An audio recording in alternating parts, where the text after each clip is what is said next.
హిమాలయస్ లో రూప్కుండ్ అనే ఒక ప్లేస్ ఉంది. దాని గురించి వింటే మీరు ఖచ్చితంగా షాక్ అవుతారు.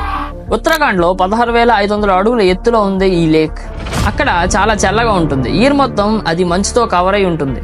బట్ సమ్మర్ లో ఐస్ మెల్ట్ అయ్యే టైంలో అక్కడ వందల కొద్ది హ్యూమన్ స్కెలిటన్స్ లేక్ చుట్టూ కనిపిస్తాయంట.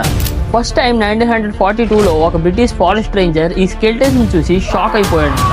ఆశ్చర్యం ఏంటంటే ఇప్పటికి కూడా కొన్ని స్కెలిటన్స్ మీద స్కిన్, హెయిర్ అండ్ క్లాత్స్ ఉన్నాయంట. సైంటిస్టులు ఆ స్కెలిటన్ ని DNA టెస్ట్ చేశాక తెలిసింది ఏంటంటే ఆ స్కెలిటన్స్ లో కొన్ని సౌత్ ఇండియా నుంచి అండ్ ఇంకొన్ని మెడిటరేనియన్ రీజన్స్ లో ఉన్న వాళ్ళు అంట. అండ్ అందరికి తలపైన హెవీ ఇంజరీస్ ఉన్నాయంట, లైక్ ఏదో పెద్ద వస్తువు తల మీద పడ్డట్టుగా. ఎక్స్పర్ట్స్ ఏం చెప్తున్నారంటే అకస్మాత్తుగా వచ్చిన వడగళ్ళ వల్ల వాళ్ళు చనిపోయారు అని చెప్తున్నారు. అవి క్రికెట్ బాల్ సైజ్ అంతా ఉండొచ్చు అని అంటున్నారు. కానీ క్వశ్చన్ ఏంటంటే ఆ టైంలో మెడిటరేనియన్ పీపుల్ హిమాలయస్ కి ఎలా వచ్చారు, వాళ్ళందరూ అక్కడ కలిసి ఎందుకున్నారు అనేది ఇప్పటికి కూడా మిస్టరీగానే మిగిలిపోయింది.